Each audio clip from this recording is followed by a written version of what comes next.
Ya, Shalom Alaikum Besem Adonai Yeshua Hamasya. Salam damai sejahtera dalam nama Tuhan Yesus Kristus. Kali ini kita akan ngebahas doktrin Dwi Natur Yesus. Mari kita lihat video berikut ini.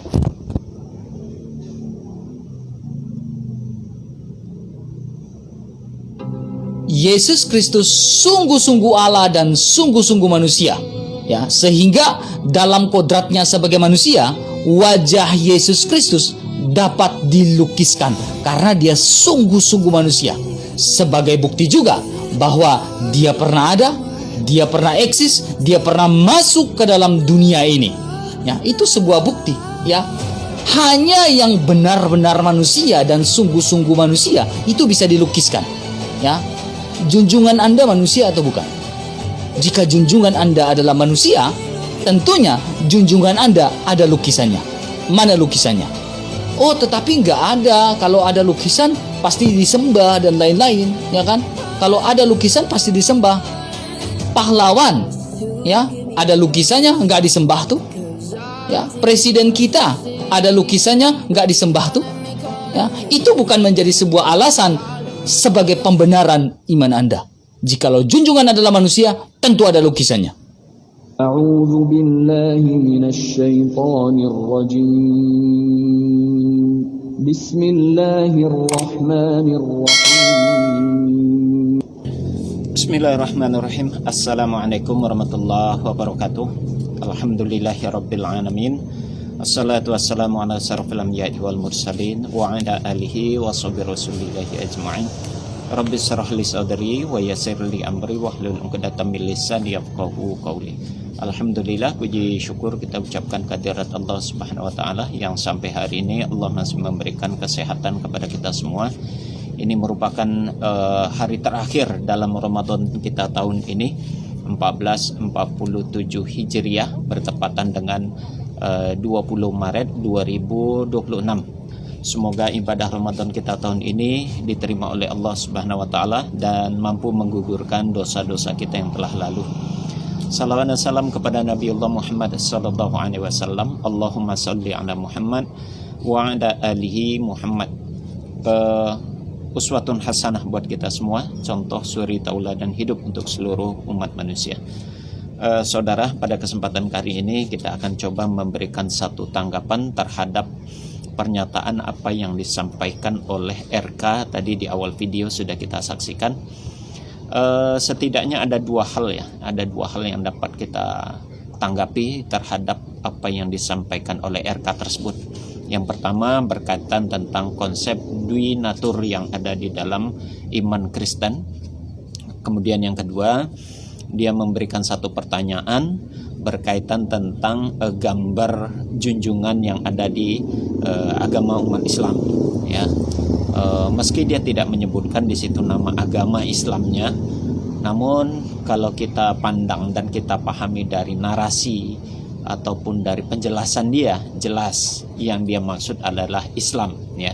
Karena hanya Islam saja junjungannya, baik itu dari sisi Tuhan yakni Allah maupun dari sisi nabinya ataupun Rasulullah SAW yang tidak memiliki gambar, sehingga itu menjadi satu pertanyaan dan bahkan mungkin ini bisa menjadi tantangan begitu, ya. Kenapa ini tidak ada gambarnya begitu? Baik, kita satu persatu akan mencoba memberikan tanggapan berkaitan tentang Dwi Natur. Dwi Natur itu keyakinan yang ada di dalam kekristenan berkaitan Yesus itu adalah Tuhan 100% dan manusia 100%. Jadi dalam sosok diri Yesus itu ada unsur ketuhanan 100%, maka juga ada unsur manusianya 100%. Jadi di situ letak kesempurnaan Yesus menurut dalam keyakinan kekristenan sendiri. Dan sebenarnya kalau kita pahami lebih jauh, ya, lebih lanjut tentang konsep Dwi Natur ini salah satu konsep yang dipaksakan begitu, ya.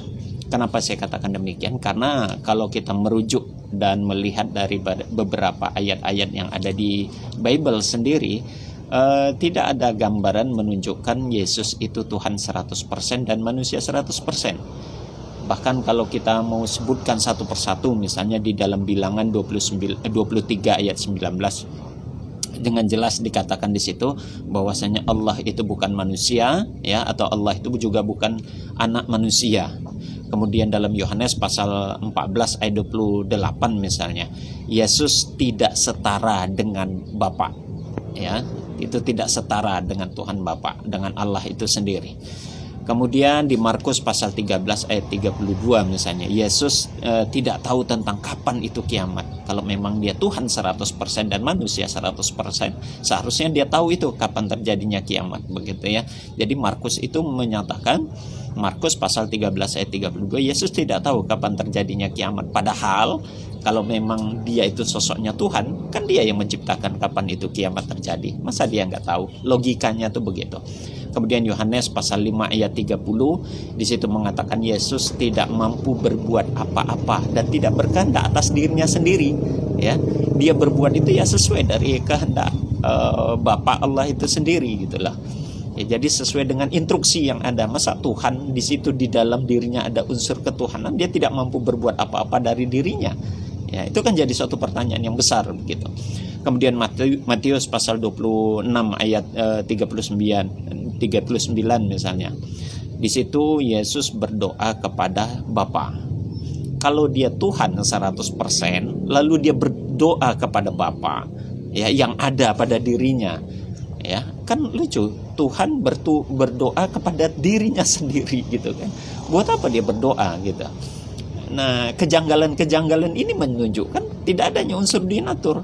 Belum lagi Markus pasal 12 ayat 23, pernyataan Yesus yang jelas, dia mengatakan yang namanya Tuhan itu ya Allah. Kan dia menyuruh kepada kaum Bani Israel itu, dengarlah hai Israel, Tuhan Allah kita, Tuhan itu Esa. Ya, jadi jelas di situ dia menunjukkan dia punya Tuhan, punya sosok yang dipertuhankan yang namanya Allah, ya, dan dia Esa. Kemudian di Yohanes pasal 17 ayat 3, sebuah pernyataan juga, mereka mengenal engkau satu-satunya Allah yang benar, engkau Allah, ya, engkau satu-satunya Allah yang benar, dan mengenal Yesus Kristus yang telah engkau utus. Jadi kalau kita rangkum secara menyeluruh, saudara, ayat ini sebetulnya telah menggugurkan dogma atau doktrin keyakinan kekristenan sendiri yang meyakini, yang mengakui adanya duinatur. Ayat ini membuktikan tentang tidak adanya duinatur di dalam diri Yesus itu sendiri. Tidak ada penyatuan secara sempurna di dalam diri Yesus. Dia Tuhan 100% dan dia manusia. Kalau manusia mungkin ya manusia 100%, tapi Tuhan 100% itu tidak mengindikasikan demikian. Jadi ayat-ayat ini baik itu dalam Bilangan pasal 23 ayat 9, Yohanes pasal 14 ayat 28, Markus pasal 13 ayat 32, Yohanes pasal 5 ayat 30, Matius pasal 26 ayat 39, Markus pasal 12 ayat 29, kemudian Yohanes pasal 17 ayat 3. Seluruh ayat ini menggugurkan tentang adanya konsep duinatur itu sendiri. Jelas itu pertama ya, saudara. Itulah dia penjelasan dari orang tolol yang mengatakan tidak ada konsep duinatur di dalam Alkitab. Bahkan Yesus, tidak ada konsep duinatur dalam diri Yesus. Jadi Yesus hanya ada natur manusianya saja, sedangkan natur Allahnya atau natur ilahinya tidak ada, kata orang tolol di video ini. Makanya dia mencomot ayat Alkitab yang menunjukkan sisi kemanusiaannya, tetapi sisi keilahiannya atau kealahannya tidak mau ditunjukkan, alias diumpetin sama dia. Oke. Padahal sisi kealahannya ada. Mari kita lihat ayat Alkitab berikut ini.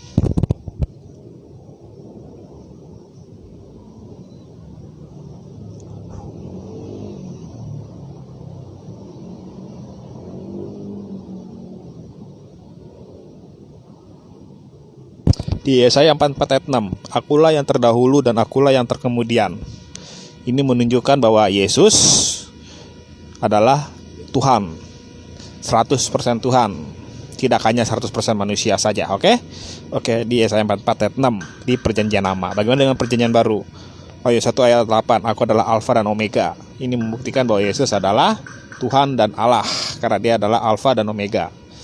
Wahyu 21 ayat 6, aku adalah Alfa dan Omega, dan yang awal dan yang akhir.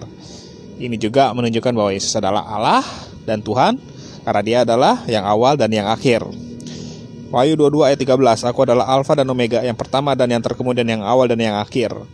Ini juga membuktikan bahwa Yesus adalah Tuhan dan Allah, karena dia adalah yang pertama dan yang terkemudian, yang awal dan yang akhir. Dan di Yohanes 8 ayat 58, perkataan Yesus sendiri, aku berkata kepadamu, Yesus, sesungguhnya sebelum Abraham jadi, aku telah ada. Yesus sudah ada sejak sebelum Abraham. Tidak hanya sebelum Abraham, sebelum Adam Yesus sudah ada. Tidak hanya sebelum Adam, sebelum segala sesuatu ada, Yesus sudah ada. Karena dialah yang menciptakan segala sesuatu. Ini membuktikan bahwa Yesus adalah Tuhan dan Allah itu sendiri, tidak hanya manusia biasa. Dan orang tolol yang di video ini menunjukkan ayat Alkitab hanya dari sisi kemanusiaannya saja. Sedangkan sisi kealahannya atau sisi keilahiannya tidak mau ditunjukkan, alias diumpetin sama orang tolol ini. Oke? Dan gue sudah membuktikan sisi kealahannya atau sisi keilahiannya. Inilah dia sisi keilahian dari Yesus Kristus. Makanya Yesus punya dua natur, yaitu natur ilahi dan natur manusia.